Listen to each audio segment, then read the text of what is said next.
Did you know that the police in Boston were broadcasting, "This is a drill, this is a drill," on bullhorns during the marathon? That the Boston Globe was tweeting that a demonstration bomb would be set off during the marathon for the benefit of bomb squad activities, and that one would be set off in 1 minute in front of the library, which happened as the Globe had announced. That peering through the smoke, you could see bodies with missing arms and legs, but there was no blood. That the blood only showed up later and came out of a tube. That they used amputee actors in a studio-quality smoke machine. That the prosecution of the brothers, blaming them for the crime, was staged. Don't let yourself be played. Check out. And nobody died in Boston either. Hi, this is Gary King. If you're interested in the book and nobody died in Boston either, then contact me in New Orleans at 504-298-6791. Or you can go online at patriotradiobooks.com. That's patriotradiobooks.com. There's a new bookstore in town.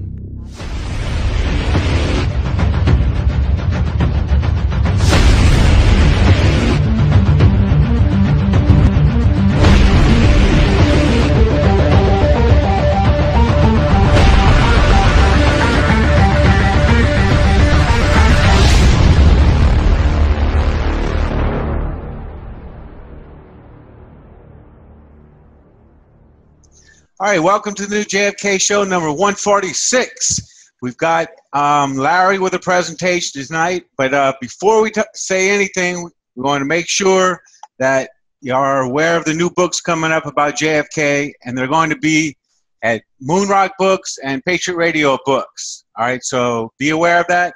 And if you go to Patriot Radio Books, which I'll do a screen share with you real quick. Yeah, so if you go here, right when it comes up on the screen, you'll have your email address. So if you type in your email address, which a lot of people have been doing, we'll make sure that you get the new JFK Larry's book that's coming out, and also JFK Who, How, and Why. So that's going to be, you'll be the first to hear about it if you leave us your email address. There you go. All right, so we're going to go with Larry's presentation. We have a full crew tonight. We've got Don Fox, Jim Fetzer, and Larry Rivera, and we're ready to go, Larry.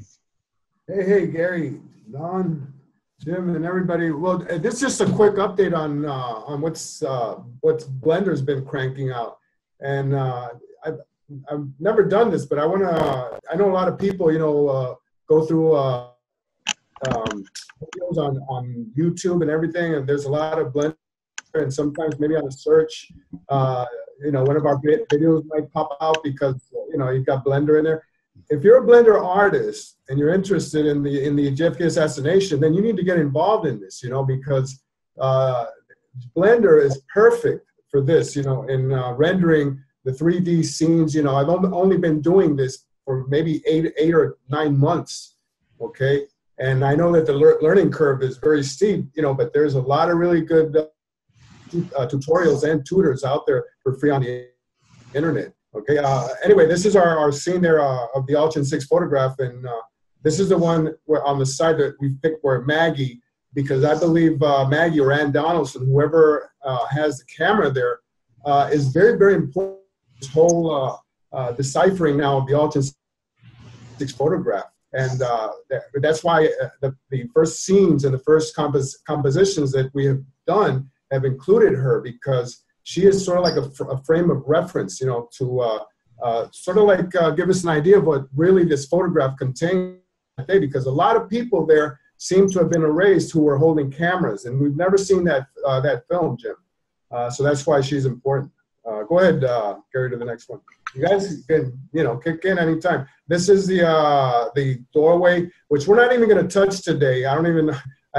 This slide got in there. It shouldn't have been. But we're not going to talk about today. We're going to talk about everything that's going on around the plaza at the time of Altgen 6, which is the Zapruder frame 255.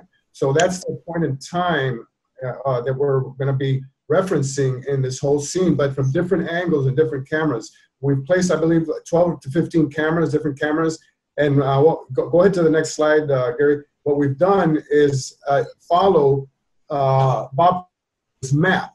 Okay, if you look at this map, the reason orange is because it's how Dealey Plaza was in 1963. Okay, as we know, there have been a lot of modifications to the scene there. For example, the lampposts. Okay, we all know that the lampposts were moved from the curb onto the grass, onto the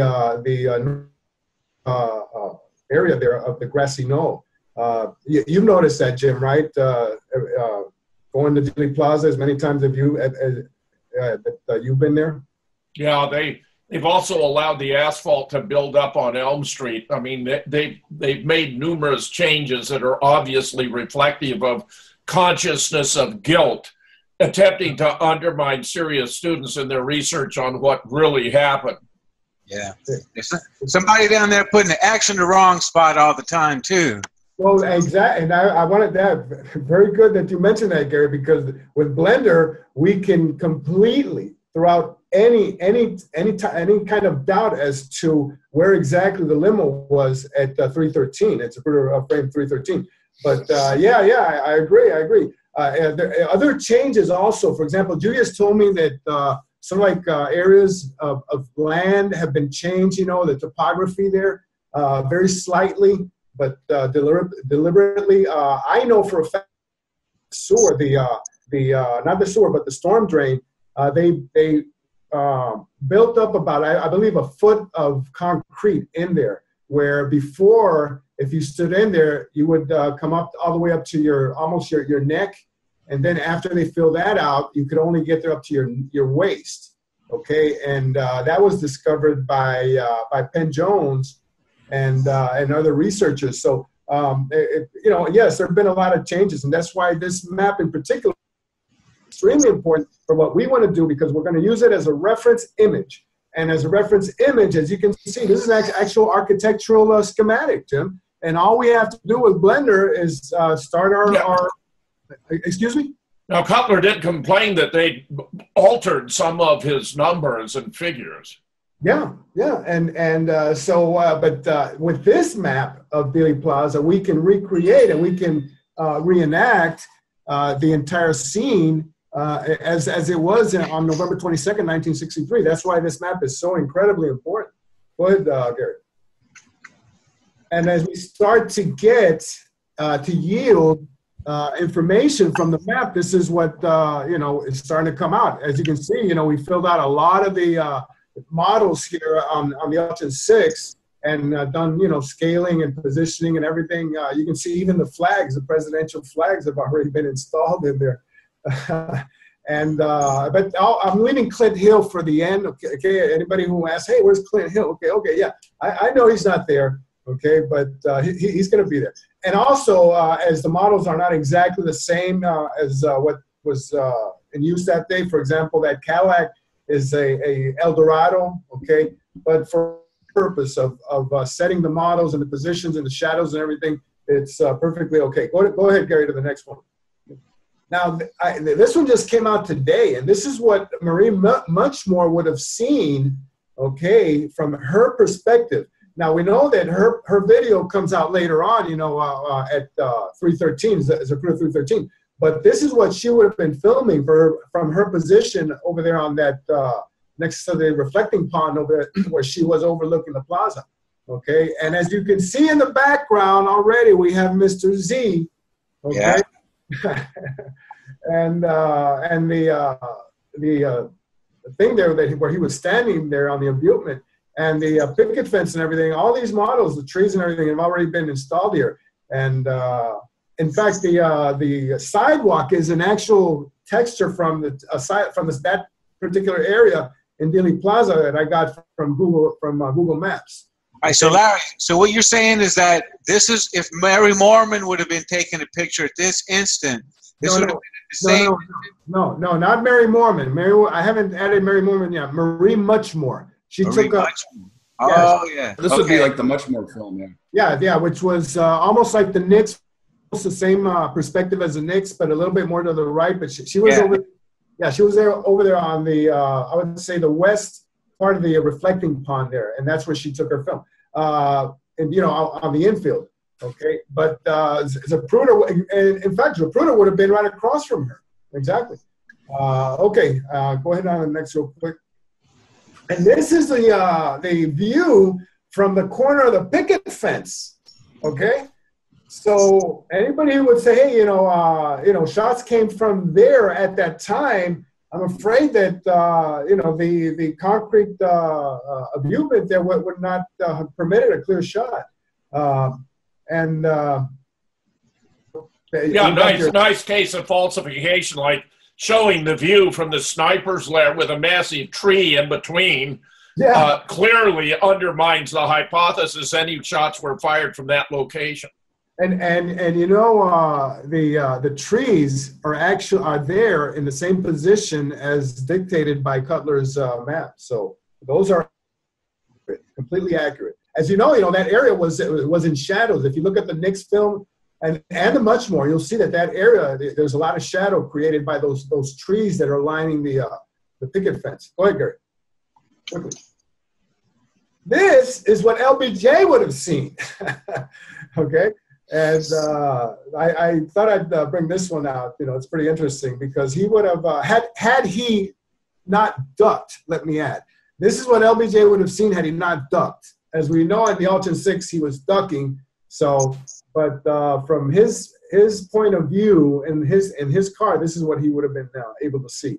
And up there on the right, you've got Zapruder and the Dallas Morning News woman and everything going downhill. Yeah. Now, of course, Larry, here you have the motorcycle patrolmen as though they were escorting the Queen Mary rather than the presidential Lincoln. Well, because Cheney is in front. You can't see him because he's blocked by the Queen Mary. That's Jackson right there. Yeah, Cheney is in front. You can't see him because. But look how far they are back behind the Lincoln. No, this is the Cadillac. That's what I'm saying. Oh, yeah, I know exactly. I noticed. I mean, that's stunning. They're not protecting the president at all. I know that. I noticed that same thing. I said, wait a minute. It doesn't seem that they're that far, but when you look at this in computer graphics, 3 dimensions, then you start to realize that, yeah, they were pretty. It's like they were letting him go to be the sacrificial lamb, Jim. That's absolutely stunning, and it raises questions then about the Mormon because we have the officer looking right at JFK. But now you see subsequently why her angle would have had the motorcycle officer's back. This is very important clarification, Larry.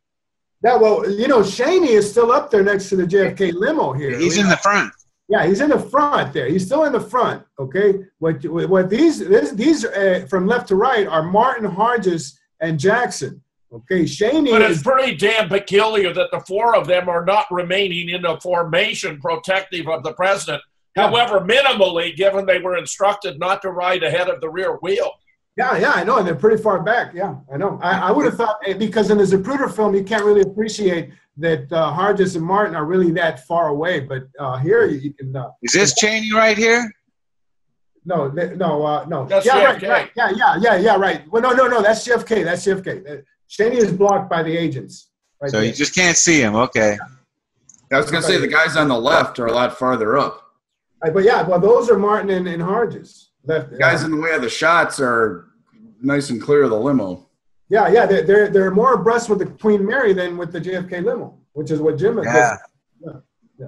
In fact, they're a little sort of like by them, a little behind the driver of the Queen Mary. It's just ridiculous, Don. It's just ridiculous. This right here shows the whole thing was a setup. We have. You guys had to know. Well, one of the theories that Penn Jones brought forth was that one of the motorcycle cops, Freeman is who we would think was in that position, faked some kind of a motorcycle problem, with his bike, and he brought the whole motorcade to a stop right there in the kill zone, and that and nobody asked him, or nobody ever investigated that at all. Go ahead. And I was going to say real quick. Last one. This is the. I'm sorry. Yeah, Larry. I was going to say, real quick before we go on to this, Rich De La Rosa. Yeah, he was talking about how there was a guy standing on the sidewalk that, of course, you don't see in the extant Zapruder film, but he held his hand up and made a fist, and that's when the whole caravan came to a stop. Yeah, that's the Cuban, the guy with the beret next to the You can see that for a second in the film. Yeah, dark complected man, yeah. Uh-huh. Yeah, of course you see it. Yeah, of course you see it in the Z film. Yeah. Well, we did a show, I think we mentioned, where this Cuban guy wearing exactly the same attire was following JFK since Love Field. Yeah. From all the way to the It appears to be the Fidel de Santiago guy. Yeah, either that, Felipe Vidal, was it? Yeah, Felipe Vidal. Yeah, Felipe Vidal. Go ahead, Gary. This is how the Cutler map is being filled out in our viewport, in our Blender viewport. As you can see, both the infield and the grassy knoll and everything have already been filled, some of the trees and everything. And little by little, as we use Cutler's image as a reference, his map as a reference, we are building and confirming that his map is completely accurate. It can be used to study Dealey Plaza and the assassination. And, the sky's the limit, with this technology. So where the grass turns into this other areas behind the picket fence and in the parking lot. Yeah, that area is that you see. There's like brush, like leaves and stuff, falling. I finished completely detailing that area because obviously that's part of the parking lot, But sort of like filling out the area and following the model as per the map. Yeah. Piece by piece, you're putting together this incredibly complex jigsaw puzzle, Larry. It is, and it really slows down your computer. And you know what it shows me is that Cheney was the only one protecting the president. He's the one riding right alongside where everybody else should have been, but he's the only one really there blocking it all. Yeah. And he said, hey, Bobby Hart just stopped his bike and ran right in front of me, right in between the two limos. That's what Cheney's said. Yeah, further down after the... Yeah, right. But anyway, basically this is a point in time, frozen and seen from different perspectives. And I was going to throw in one camera, but I didn't have time. But next week maybe we'll, show you some more perspectives from all the different photographers is what we're aiming to do here. All right. You want to go backwards and comment? No, I'm good. Yeah. All right. So you're saying that it was been a difficult shot from here? This was a good one because you can appreciate the shadows there, how dark that area was. Gary, what he's showing here is those who claim, for example, the shot to the throat might have been fired from here are talking about a physical impossibility because the concrete wall interferes. Right. It was impossible. And we know, in fact, the shot was made from inside the triple underpass, perfect trajectory. Exactly. There you go. And that's what, if you watch The Men Who Killed Kennedy, Christian David talked about, he was talking to that Steve Revell guy back in the mid-'80s. And he said that to understand the wounds, that you have to understand that all the shots were almost, flat. On the horizontal. Yes, exactly. Right. So in a horizontal would be, the Daltex building behind and then the railroad bridge. And given the 11-degree slope of Elm Street. You can see it. I mean, the slope that blocks this view from being. And Jim and Gary, both of you guys know because we've been there. When you go in that tunnel, then it goes, wow, this is where that shot came from. There's no doubt about it. Perfect place to shoot. Yeah, I know. And just have someone at the end of the tunnel and not allowing anyone in. You can shoot, and you remember the cabinet that you could hide the gun and just walk away. Yeah, right. That security, that toolbox there. Yeah. Hey, Larry, would you be able to piece together a picture from the triple underpass? I already have a model of the triple underpass, but I haven't added it because it adds, more vertices and edges and faces. And so it slows down the computer, but at the end, when it's already done. I mean, it's beautiful. I think I got it, Larry. You want me to show it? No. I haven't sent it out yet. Trust me. It's not ready for prime time yet. Overpass. It's great. Well, listen. Also of the county records building but I can't put them in there yet. Listen, Okay.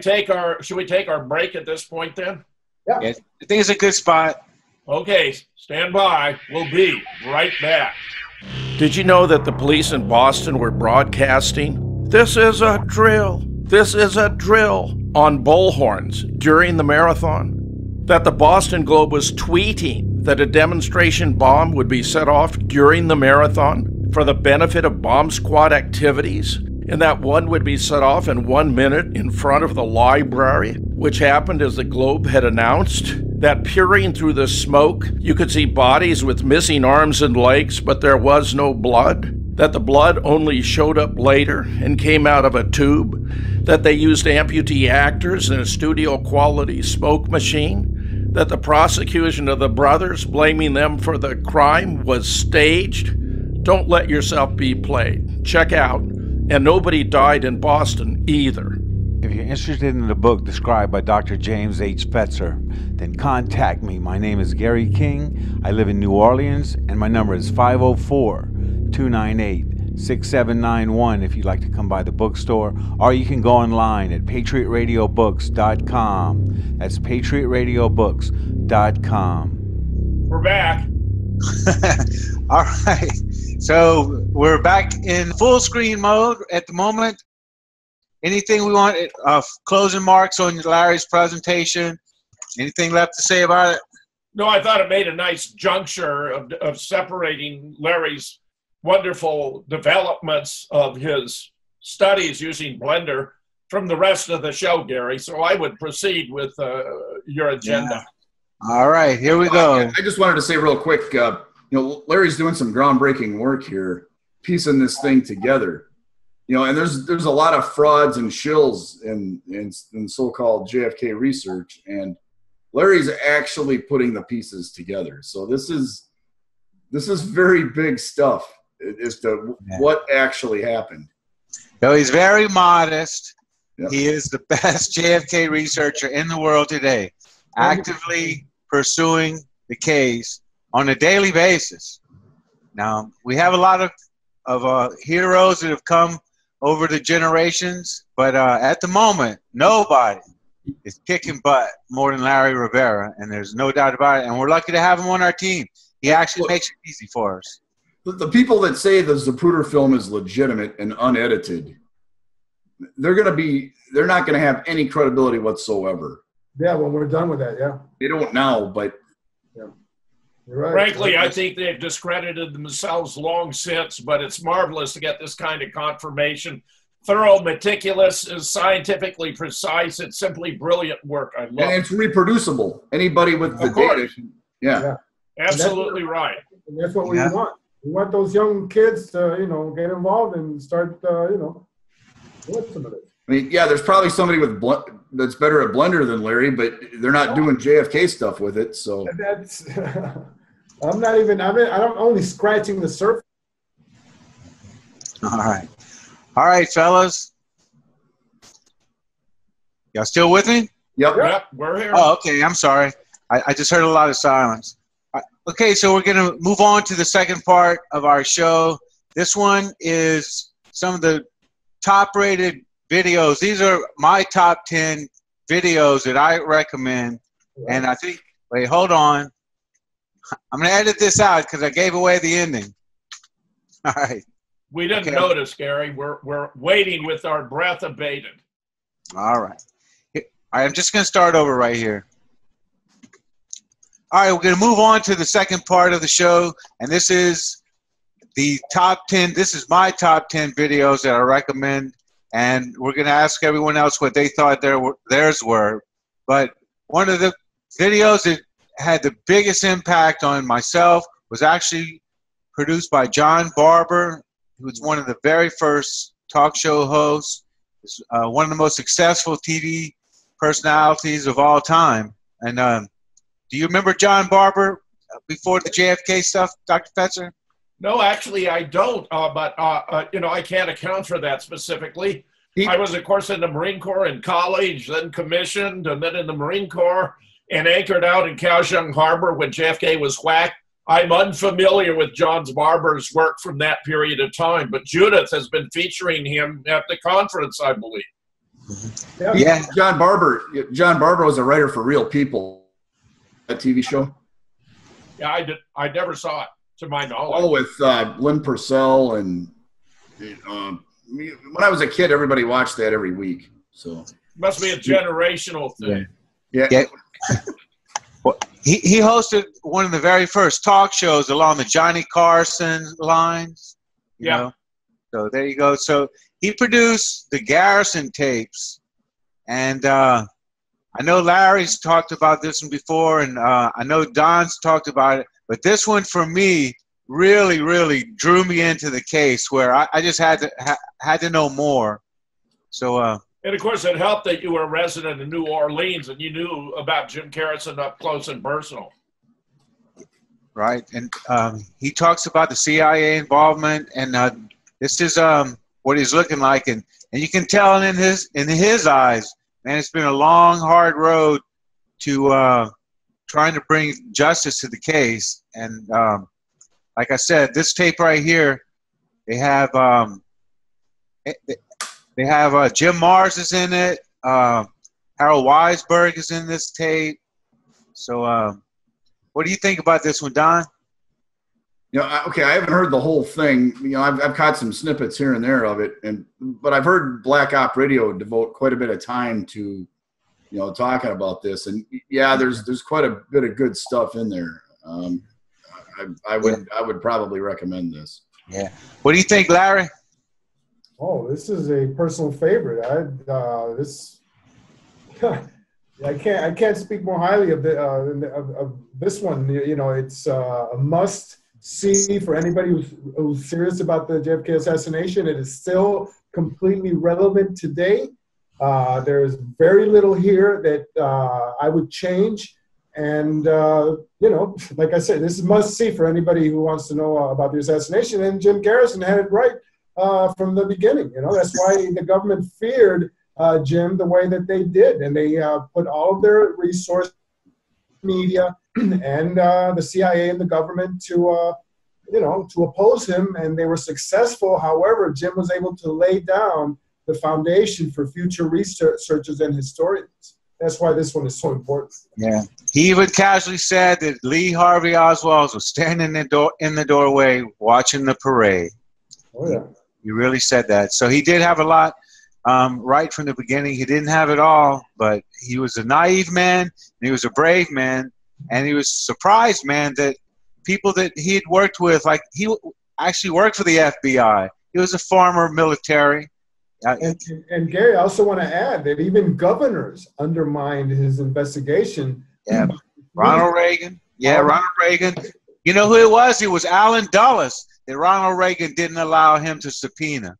So there you go. No, the list was extensive. You know, Gordon Nobel. You know, the list is very extensive. You know. We could do a show on just the people that he tried to subpoena that didn't have to show up to court. That's a great idea. Some of the people that are in New Orleans, investigators are still there. You know, Louis Delsa, Louis Ibon. You know, I don't know if he's still around. You know, some of those guys. You know, who there you go. All right. Next up, I'm going to nominate Jack White, Fake. Well, I just love this video. It's self-produced. They had a anchorman who narrated it, who read from paper notes in the old-fashioned way. There's Jim Mars is very much a part of the production, and this is drifted out of copyright, so anybody can put it up or sell it or whatever they want to do. But Gary just did it for me. Gary, I'm so pleased this is on your top 10 list. I think it's wonderful. Jack was a marvelous guy. He was very talented. He had a keen eye. He put a whole lot of pieces together. He produced a whole lot of evidence that many others overlooked. I admire Jack beyond words. I'm just delighted you have this here as your number 9.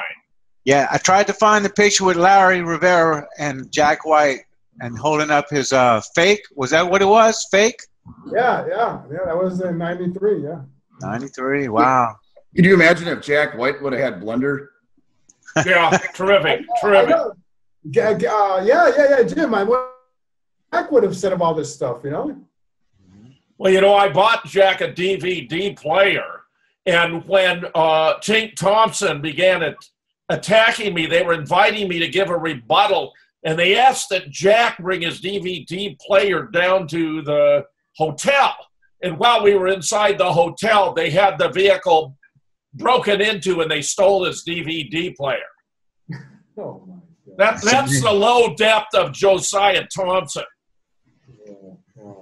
All right, well, I might as well unveil the next one because it happens to be on the page. It's called The Great Zapruder Film Hoax, and I have to admit again, I love that one. It looks like they have a sheet as a backdrop, and you could tell it was very much a homemade production, and Jack did what he could with what he had.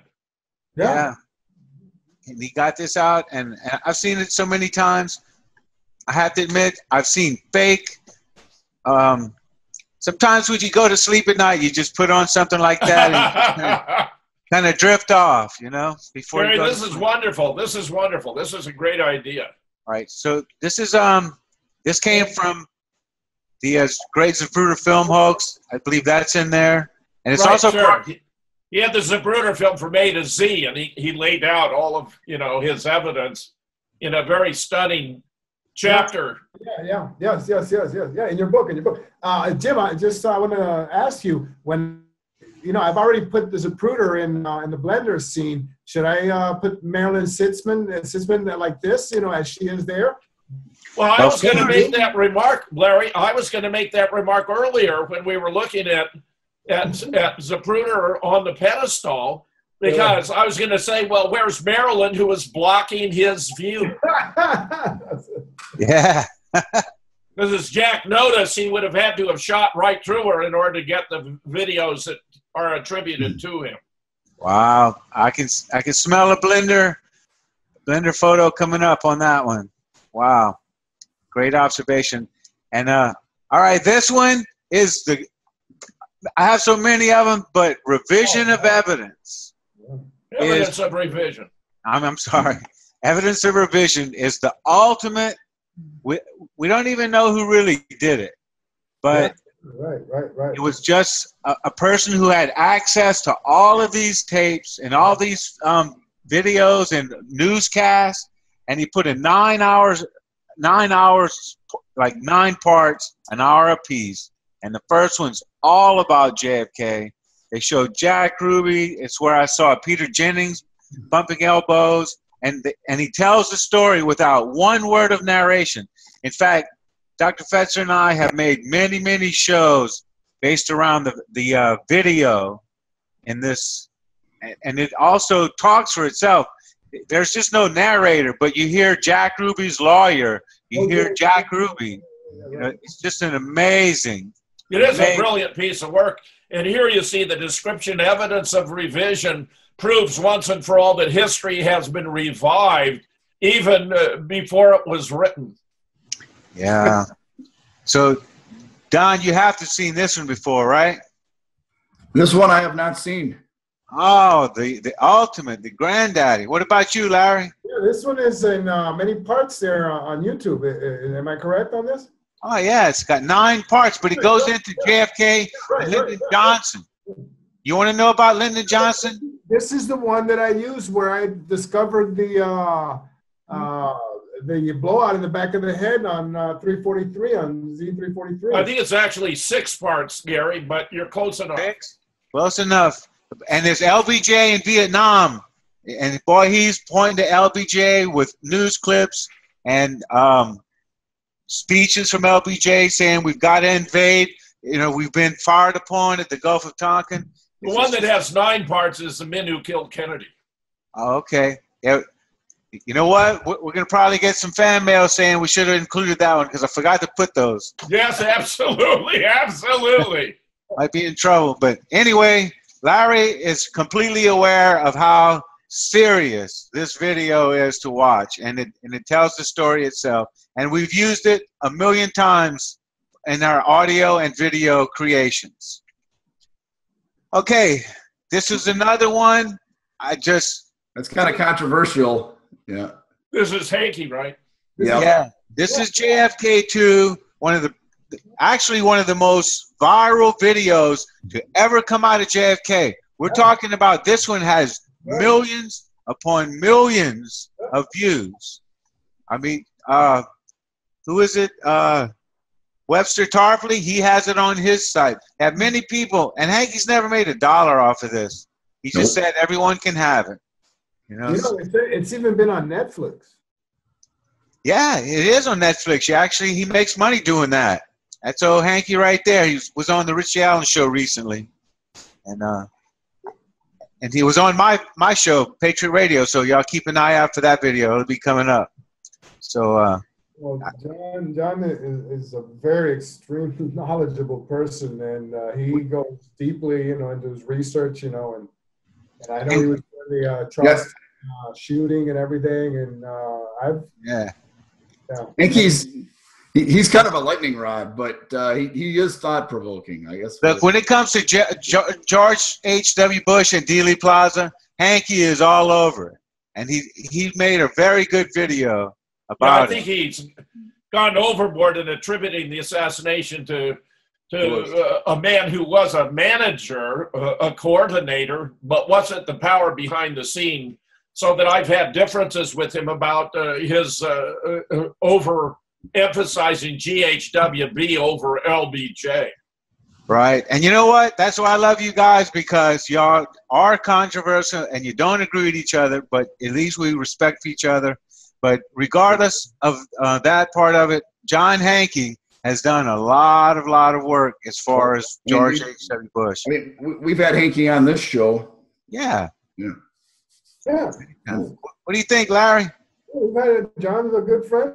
We speak, every now and then, and we contribute, and information, and he asks for a lot of the stuff on the JFK Horseman to build it into his research and on some projects that he's got. And, something interesting he told me just the other day. He says, where I differ from other researchers, he said, I actually believe what I read in the newspapers. So, well, there is a certain kind of a weird logic to that, because what I did with 9/11 was I took some of what they were saying at face value and then tried to make a theory that accounted for that fit, and it does. Yeah. You just can't accept their explanations for stuff, but you can accept, well, hey, this tower blew up at this time and then this one blew up at that time. Yeah, they do hang themselves quite often.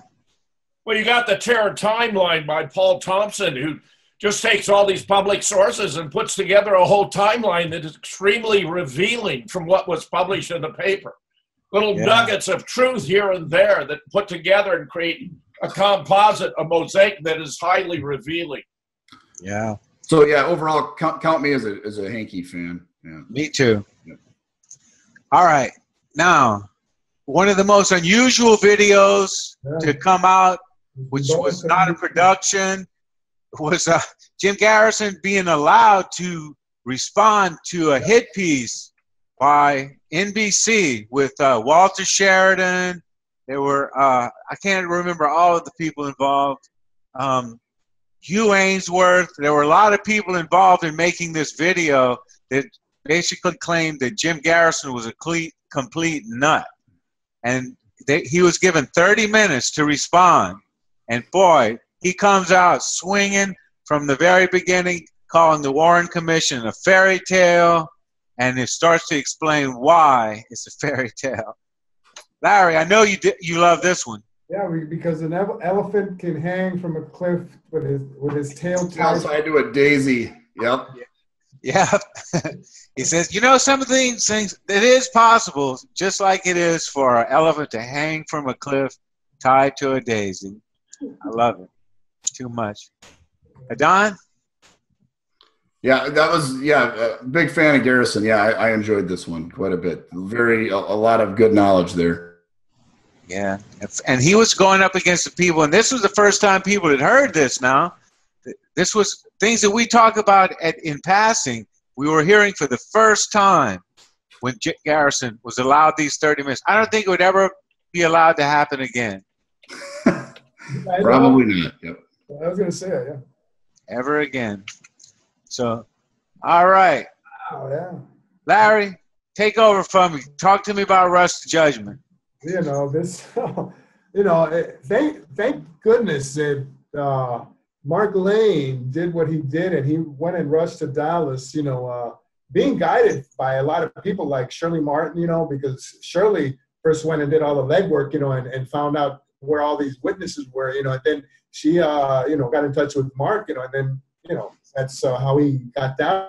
He was able to interview Aquila Clemens, Roger Craig, S.M. Holland, you know, Orville Nix, you know, and these are all vintage interviews, you know. It's a literal who's who of witnesses telling the truth. Yeah, James Simmons, you know, the list, you know, and you know, the very first person, you know, as we all know that Mark represented Lee Oswald, you know, at least tried, you know, on commission because Lee Oswald did not have a voice or any type of representation while, you know, the entire whitewash, you know, was being built, you know, to proclaim him as the lone assassin. But anyway, he also wrote a brief within, I think, the assassination. And that brief today, point by point, outlines everything that any lawyer, competent lawyer, would have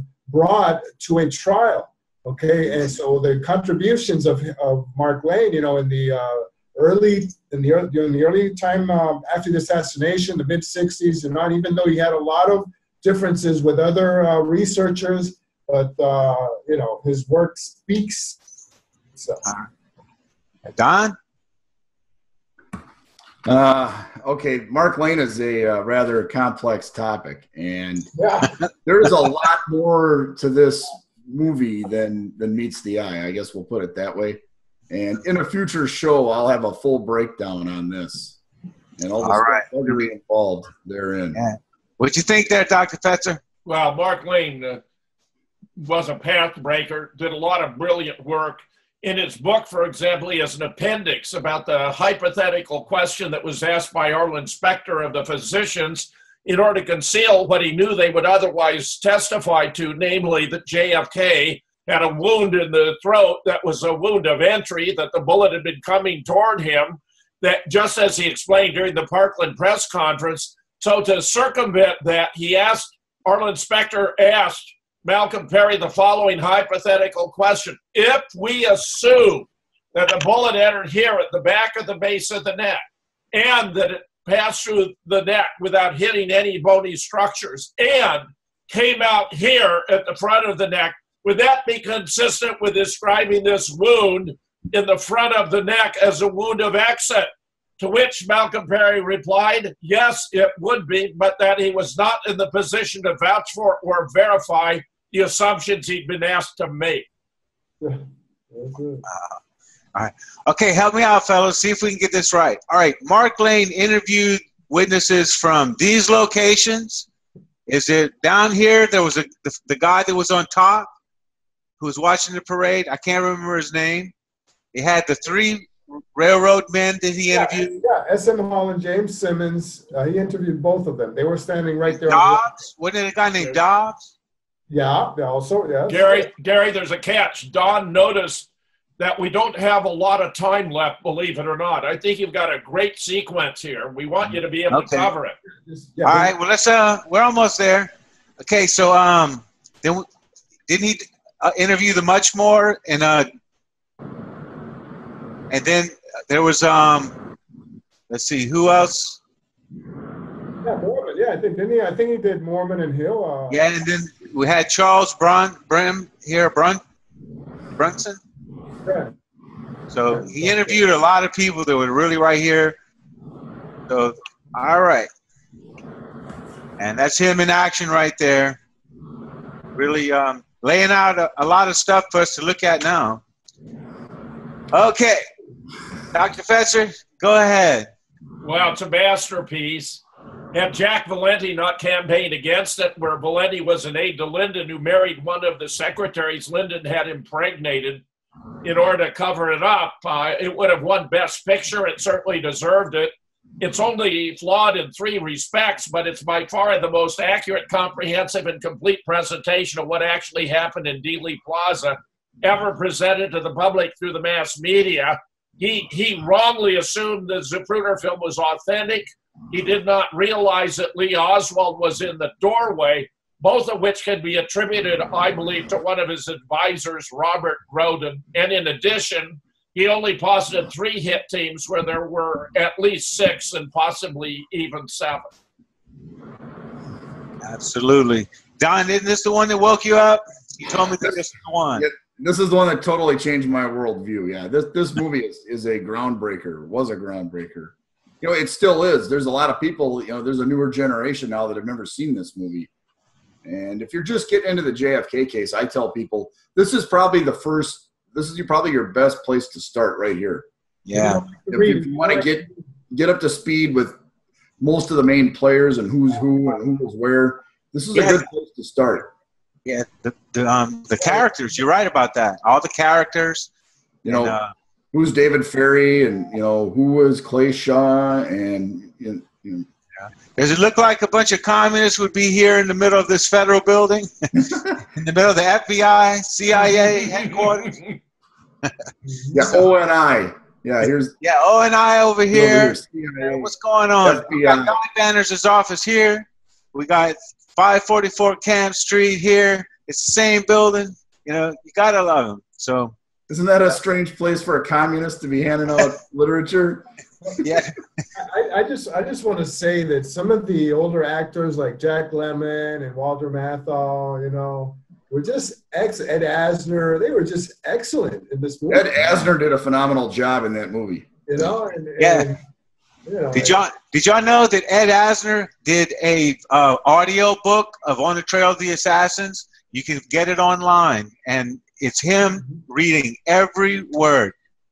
Ed Asner was touched by this. And I just want to say this, that maybe at that time in the early 90s, you know, when this came out, this was, you know, I remember, because all you guys remember, you know, how big, you know, this was at the time, you know,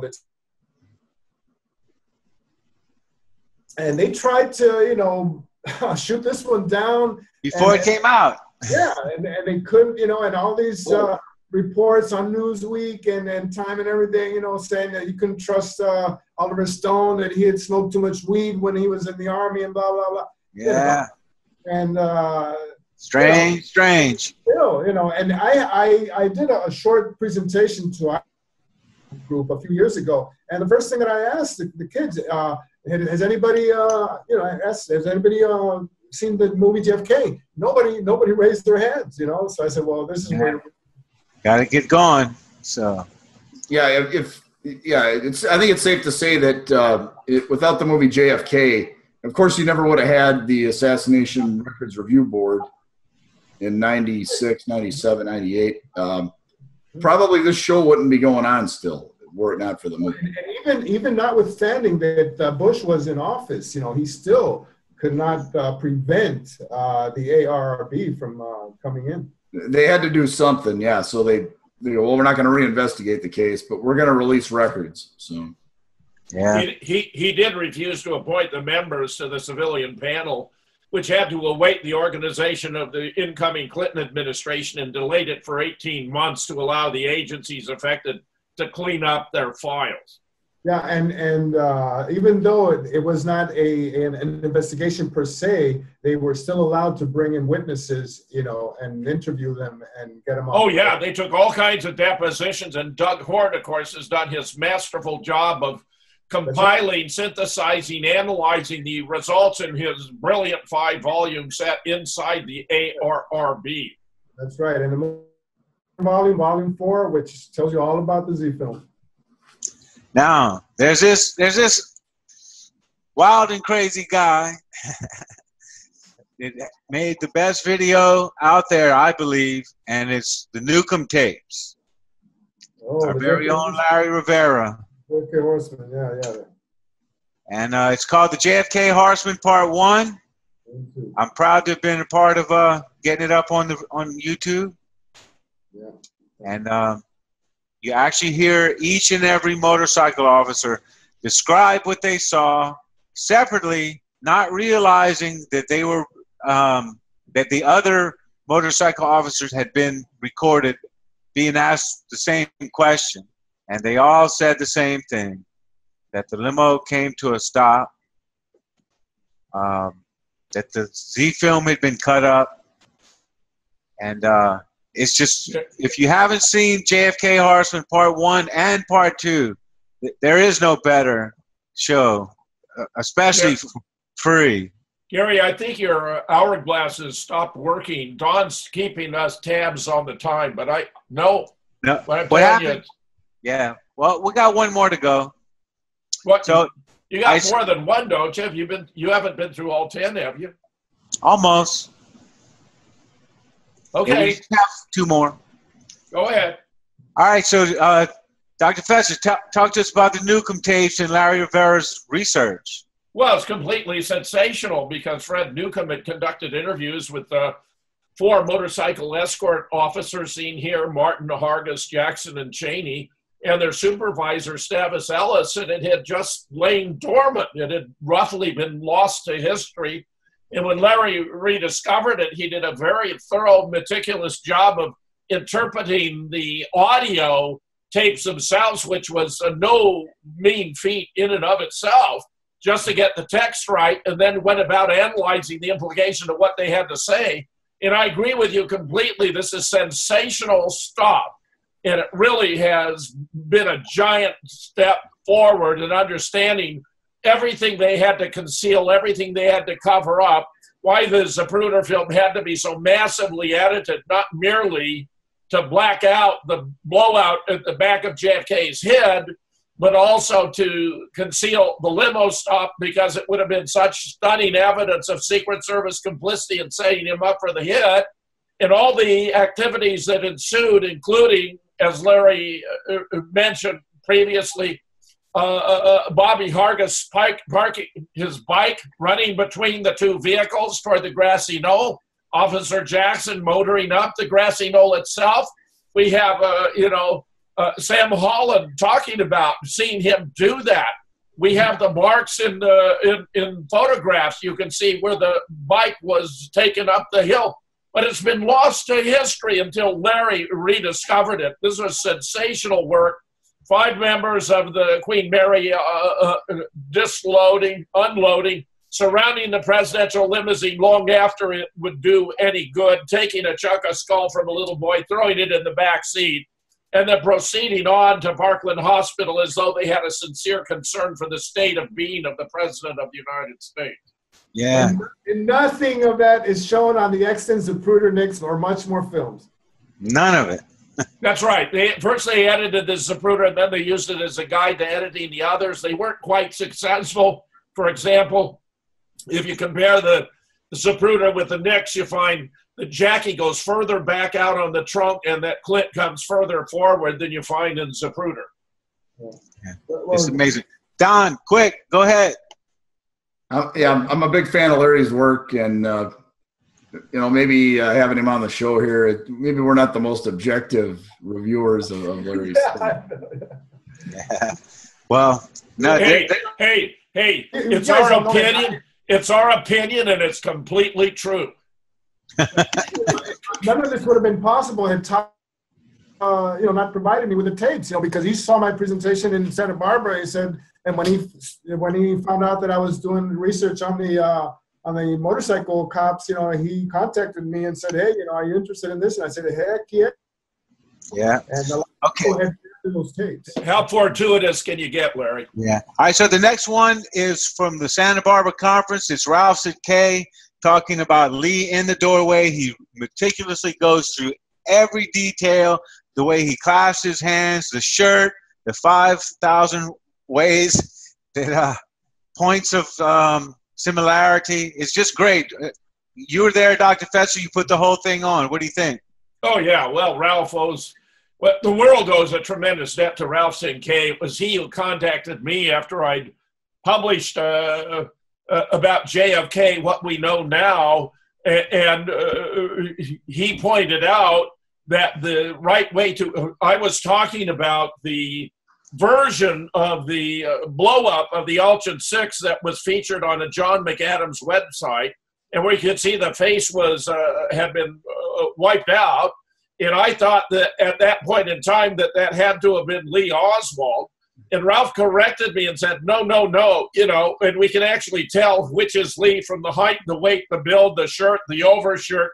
He brought me around immediately. We did a sequence of about 7 different articles about it, and it blew the whole case wide open, which Larry would eventually solidify by doing his GIFs, in which he projected images of Lee Oswald and a Billy Lovelady, who's the only alternative that's ever been seriously proposed, into what we see of Doorman in that famous photo blow-up from the Alchin 6, and it fits Lee hand in glove, but not Billy. The jaw's wrong, the ears are wrong, the nose is wrong. It's clearly Lee Oswald in the doorway. We'd already proven that, cemented it, along with Judith's brilliant pixel studies of the shirt, which was taken later of Billy wearing that black and white checkered shirt, which was an absurdity, where Robert Groden, in his role as an advisor to the HSCA, had assured them that studying the pixels of the shirt, that the black and white,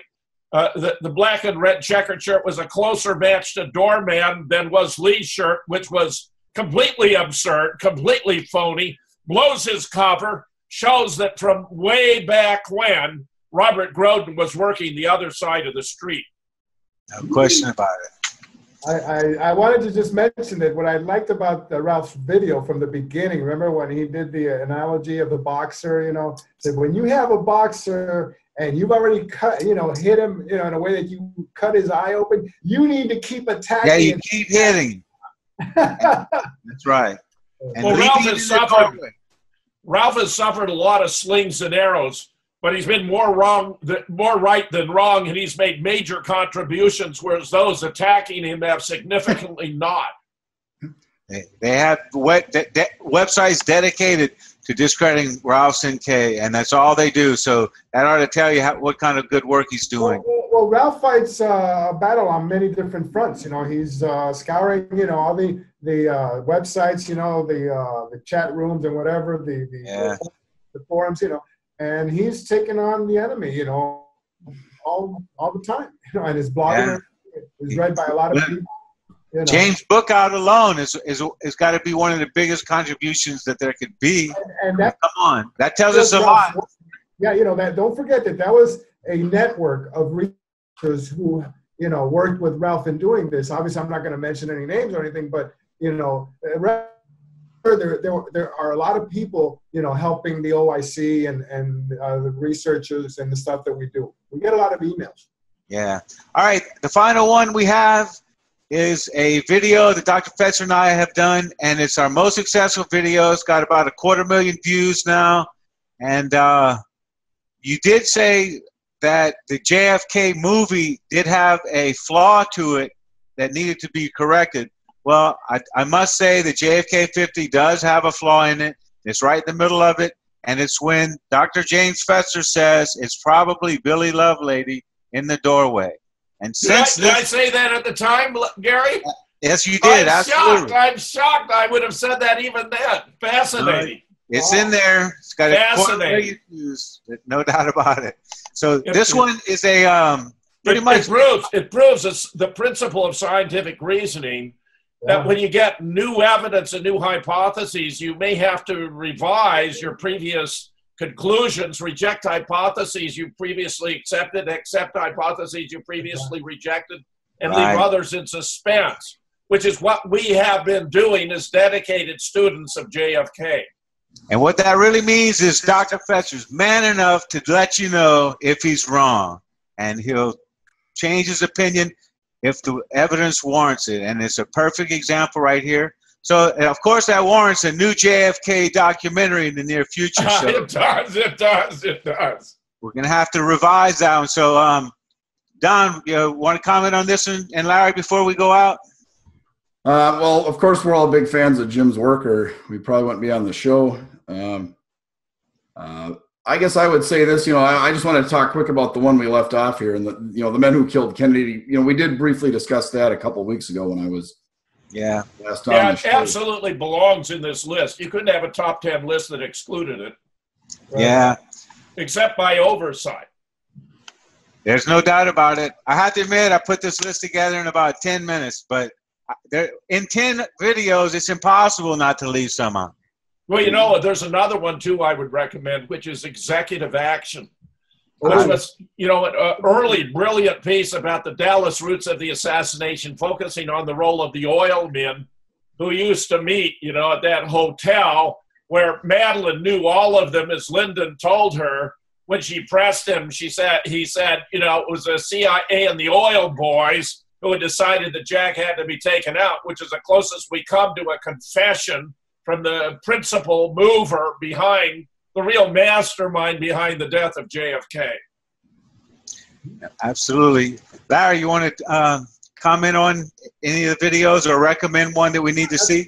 I have on that the Men Who Killed Kennedy, which caused so much controversy for the History Channel and the Arts and Entertainment Channel, because they were running this series for a long time, and then suddenly when they came out with the ones that had to do with LBJ, Guilty Man. Yeah, the Guilty Man and the smoking guns and everything, that pointed fingers, all of a sudden, boosh, and that's a very astute observation, Larry, that it was when they came to the conclusion, the more recent scientifically based research, what Judith had to contribute, which was so humanizing of Lee Oswald and demonstrated he wasn't at all the deranged mental case from the Marine Corps he'd been portrayed, and that, in fact, Lyndon Johnson and other political forces had been behind the assassination. That's when everyone went hysterical.